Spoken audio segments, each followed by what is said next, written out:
یہودی حضرت عیسیٰ علیہ السلام کی تکذیب کے بعد یروشلم اور فلسطین سے اور حضرت صلی اللہ علیہ وآلہ وسلم کی مخالفت کرنے کے بعد جزیرہ عرب سے بھی نکال دیے گئے۔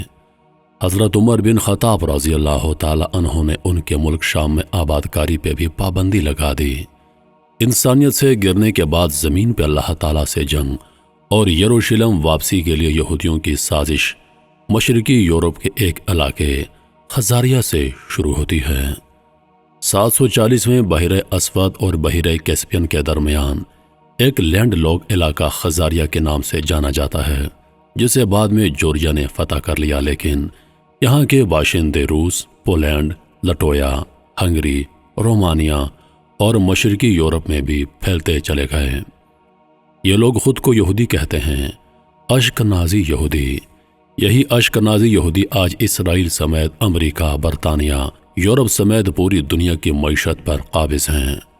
مشرقی ممالک میں رہنے والے یہودی سفاردی کہلاتے ہیں، جن کی حیثیت جدید اسرائیل میں غلاموں کی سی ہے۔ اصل مالک سفید فام اشکنازی یہودی ہیں۔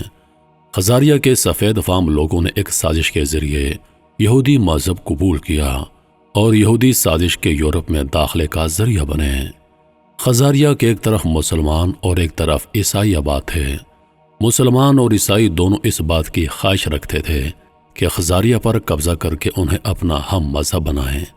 خزاریہ کے بادشاہ بولان نے اس سوچ کے تحت کہ اگر مسلمان ہوتے ہیں تو عیسائی حملہ آور جان کو آ جائیں گے، اور اگر عیسائی ہوتے ہیں تو مسلمانوں سے لڑنا پڑے گا، دونوں سے بچنے کے لیے یہودی مذہب قبول کر لیا، جو اصل میں یہودی سازش کے تحت ہوا۔ 1000 برس بعد اس خزار اشکنازی یہودی نسل سے جرمنی میں بائر روتھ شیلڈ نامی یہودی پیدا ہوتا ہے، جس کی نسل پورے یورپ کی معیشت کو اپنی مٹھی میں لے لیتی ہے اور سلطنت برطانیہ کو مجبور کرتی ہے کہ وہ فلسطین کے مقام پر یہودی ریاست قائم کرے۔ اس طرح یہودی سازش خزار کے راستے مشرقی یورپ اور یورپ کے ساحلی شہروں میں داخل ہو جاتی ہے، جو صلیبی جنگوں کے بعد مغربی یورپ اور برطانیہ منتقل ہو جاتی ہے۔